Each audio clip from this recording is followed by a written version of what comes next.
No, wait, because Genesis 1 and 2 have been living in my head rent free because it actually makes sense. Just hear me out. Go watch the video to this stitch if you haven't already. But check this out. Okay, so Genesis 1 2 says, and the earth was without form and void, right? Now, if you come over to the interlinear Bible, the Hebrew word for without form is tohu. And this word is referenced almost a dozen times in the Bible. Formless, things that are of vain, empty space, chaos, confusion, of them futile, all of them vanity, futile. It is a waste place. Again, in confusion and vanity, confusion. Now we know God is not the author of confusion. Something before the creation of man was here. Now I don't know what. And it's not our job to go looking for the mysteries of God. But I'm telling you, we were not the first here. There was something very dark and violent and futile that was happening before the earth that we know was formed. Just think about it. Now keep in mind that there's more than one heaven.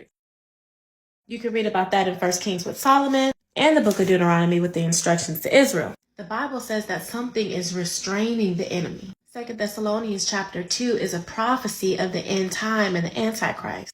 And it says this, and you know what is restraining him now, so that he may be revealed in his time. For the mystery of lawlessness is already at work. Only he who knows restrains it will do so until he is out of the way. And then the lawless one will be revealed. So if you understand spirituality of the Bible, you know that there is a dimension beyond the one that we exist in. There's a dimension that demons travel through, and there's a dimension that God lives in.